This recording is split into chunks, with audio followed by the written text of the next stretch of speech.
Hi, everyone. Welcome back to Chats Without Borders. Uh, it's a space for us to sit down with leaders and experts from around the international education space and discuss some of the student experiences as well as get some advice for how students can thrive once they arrive in the United States. These are going to be some informal and relaxed discussions, nothing terribly highly produced, right? It's going to hopefully give you some sincere and honest insights into all that being an international student has to offer, as well as some tips and tricks for avoiding common pitfalls that you might face when studying abroad. Today's guest is Daniel Saud, the Director of International Admissions at Washington State University, and we're really excited to hear some of his advice as well as a little bit of his background. With that, I will turn it over to you to kind of introduce yourself. Thanks, Wilson. Hello, everyone. I'm Daniel Saud. I'm the Director of International Admissions at Washington State University, and it's a pleasure to be here and discuss with you all certainly my experience having come to the U.S. as a F1 international student, having gone through many of the experiences that are very similar to what our international students are experiencing today, right? When it comes to I-20s, when it comes to making their tuition payments and navigating this cross-border experience, and share a little bit about how international students are continuing to find success here in the United States. Awesome. So you mentioned something, uh, really interesting, kind of your background experience as an F1 student. Do you Uh, mind talking a little bit about that? Sure. So it's sort of interesting because I I know very few people who have had the privilege and the experience to not only be able to migrate once.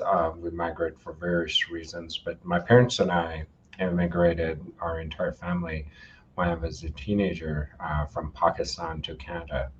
And when I was studying in high school in Canada, it was interesting because we would get a lot of exposure to American institutions who would come across border to Canada to recruit high school students, whether let it be student athletes or even students who want to pursue a bachelor's degree on an academic scholarship.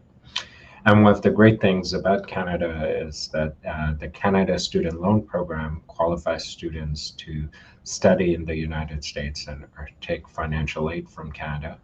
And then, of course, they can certainly use tools such as Flywire to make their payments. But I wasn't planning at the time to study abroad, and then all of a sudden I got recruited.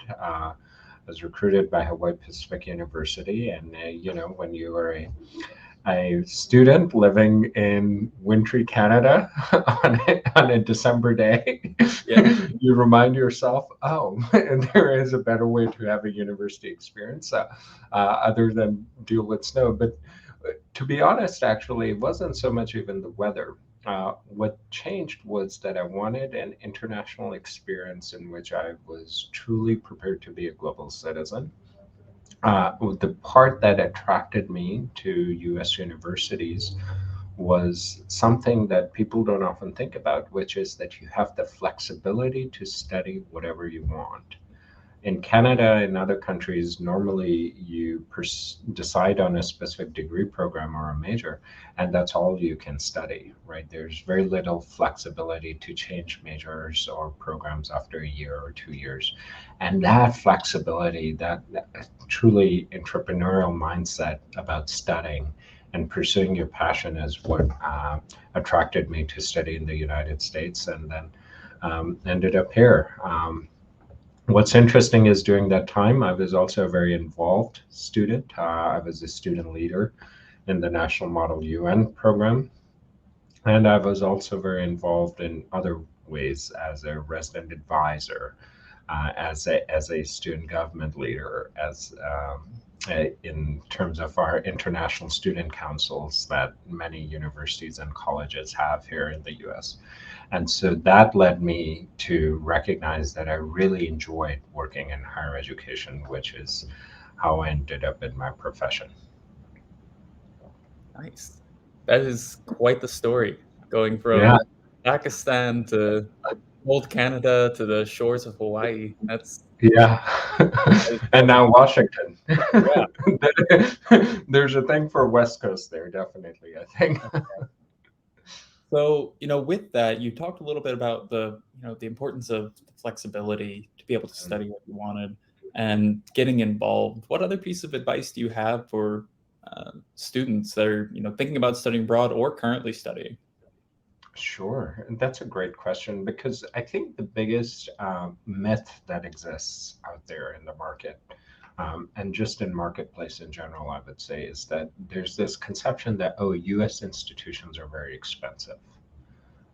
I don't want to say that when you compare the what most institution would say total cost of attendance without scholarships, bursaries, Mhm. assistance through student loan programs and financial aid programs, that their cost isn't high. It appears, but it's actually quite comparable when you look at to the international student cost in other countries like the UK, Australia, including Canada.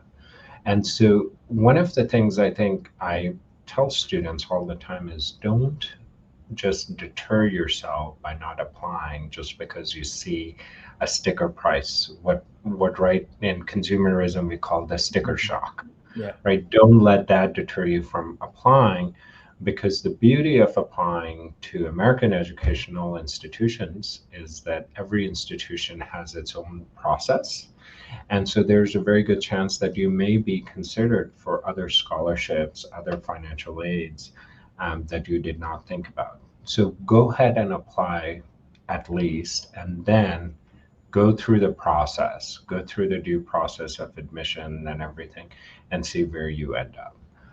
The second piece I think that's important for students is to also recognize the fact that there are a variety of scholarships that are available. There are a variety of bursaries that are available both from institution but also from outside organizations. And in my experience, usually international students, the more they study at a US institution, and once they confirm their majors, we have scholarships that we provide once a student is certified in their major in the Mhm. third and fourth year. The cost of attendance actually goes down.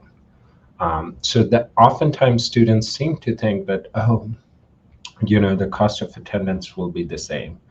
And so it will only be more challenging to pay that. That actually is, I think, one of those things that people are often shocked by the sticker Mhm. price and don't pursue. And the third piece I want to add is that, in my experience and in my view, the one thing that all of us at US higher education institutions, including at Washington State, that we do really well is that we are truly committed, no matter what student is studying, we are really committed to educating the student to not only learn whatever it is that they're studying, whether it's biochemistry, engineering, or so forth, but really being leaders and change agents and entrepreneurs in their field. And I often think about this that during the pandemic, we saw this. We saw this with American college graduates and so forth who figured out they were in challenging situations. So many of them decided to open up their own businesses, their own organizations, and be leaders in that.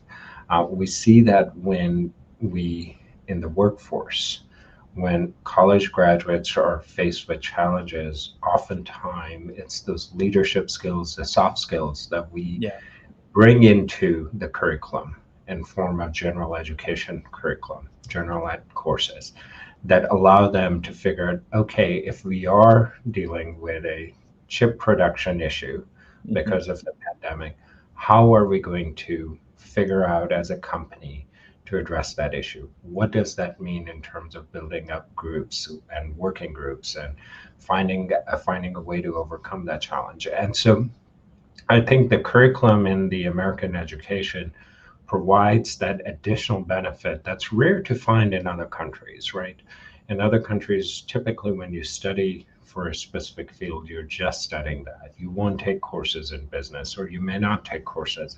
And so that sort of experience, I think, is the biggest difference. And I look at my experience, right? Like, there's no undergraduate degree in Mhm. higher education Yeah. administration, right? You learn that through organizational behavior courses. You learn about the necessities of a pre-med science curriculum through studies in biochemistry. But you learn how to manage and be a leader because of the broader education as well as the on-campus involvement that US universities, including WSU, provide to their students. Those are all really good piece of advice. Actually, really interesting on the funding sources and getting cheaper as you go along. That's something that totally new to me, and I think will Yeah, be really interesting to people. yeah, and I think the reason I think that's important is because folks don't recognize that there are a variety of funding sources for students, right? There's the state supported that typically Mhm. comes from the institution in form of scholarships and grants. Then they're from departments and colleges. Then there are other associations, right? If a student, for instance, is at Washington State University, uh, they are allowed to actually stack their scholarships. So an honor student will have an honor scholarship. If they're a female engineering student, they may earn an engineering women's scholarship that they Mhm. can add to that.